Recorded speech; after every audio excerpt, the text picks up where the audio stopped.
Thank you. Probably the hardest thing for a comic to do is to open for a rock band or a rock singer. And a couple of years ago, I was working with Chuck Berry, and I figured I was going to have trouble even before the first show started because I was backstage. I was listening, and there were people out in the audience. They were actually giving cheers for Chuck. It was like a football game. Give me a C. Give me an H. Give me a U. Give me a K. It was a real literate group, you know. Well, I was real nervous anyway because it was opening night and I'd been stopped by the police on the way over for a minor infraction. I think I had a taillight out or something. But I was real nervous, see, and I over-answered the cop. You ever do that? You over-answer because you're shook up? Do you own this car? Yes, I do. I bought it from my mom. She's in Seattle. She has diabetes.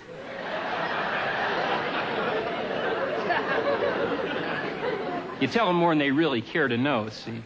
That's an irritation, being stopped by the police. Comedians always do that. They talk about irritations. Hey, you know what bothers me? I just hate that. I'm going to do a lot of those tonight. Here's one I don't understand. This happens every day. Somebody calls me, I'm not there, they leave a message. I call them back, they're not there, I get their secretary or their answering service. I say, this is George, I'm returning Mr. Baker's phone call. They always say the same thing. Does Mr. Baker have your number? No, he called me the first time with a series of wild stabs.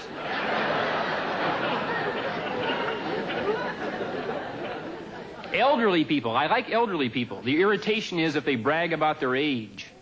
You've all been victims of that. Look at me.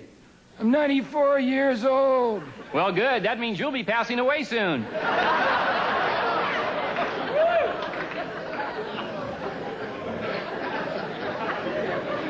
And whenever I think of elderly people, I always think of my grandparents. They were real religious, boy. Fire and brimstone. If you're not good, you're going to hell. And I grew up fearing that. I got to be good. There couldn't be a worse possible fate.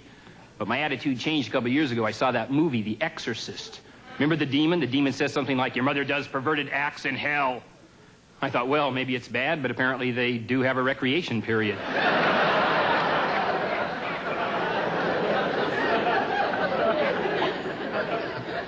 I hate it. Here's the irritation. When I do something stupid, or maybe in your case, if you do something stupid, I call up the information operator. Can you please give me the number for the Fox Theater? She rattles it off. I hang up. I promptly forget it. Call back. 1 in a million. I know it's the same information operator. Okay. I'll disguise my voice. No, that's ridiculous. I'm a grown-up. I made a mistake, so what? In my normal voice, I say, can you please give me the number for the Fox Theater? I'm a different person.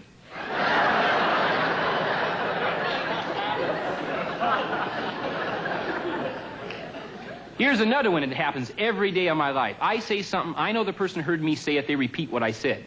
Can I borrow $5? I know the guy heard it. He says $5. So what I do now, if I know they heard it and they repeat it, I switch what I said to mix them up, see? Yeah, like I'm in this restaurant. Waitress came over. Very plainly. I said, no dessert. She said, no dessert? I said, apple pie.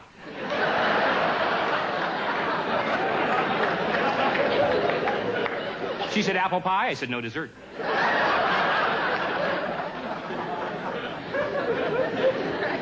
Try that sometime. You get no further service whatsoever. I hate getting ripped off. That's an irritation that a lot of comics talk about. You always get ripped off at the snack bar at the movie theater. It's always the same thing. Of a large popcorn, please. You want butter? No, just put some of that yellow grease all over it. That'll be fine. Rip-offs, boy. I was in a restaurant recently. The special of the day is Swiss steak. I ordered it, and it turns out to be nothing but hamburger. Now, you know as well as I do, anytime you complain in a situation like this, the management, they always have a statement of policy. They'll try to bluff you out with it. Don't let them do it. Just stand your ground. The manager comes over and he says, well, that's our Swiss steak. I says, it's hamburger. He says, well, that's our Swiss steak. So I got even. I paid the bill with a gum wrapper. Told him that was my money. Thank you.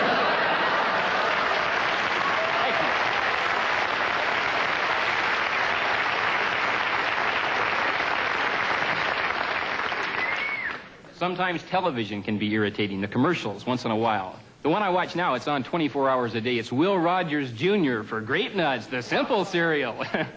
Like cornflakes is real complicated, you know. Hey, you want some cornflakes? Oh, no, no, thanks. I don't want to get in over my head. What is their story? I don't know. I always do this on television. I watch the news. Maybe you do this too. And if a crime's been committed and the crook gets caught, I always think maybe I could have done better. See? Yeah. Like kidnapping is the best example because kidnapping is always the same. They grab somebody from a prominent family. They ask $500,000. The FBI is called in and they get caught. See, what I would do, I would eliminate the FBI because I wouldn't mess around with anybody prominent. I'd kidnap maybe 5,000 ordinary people and demand $6, $7 apiece.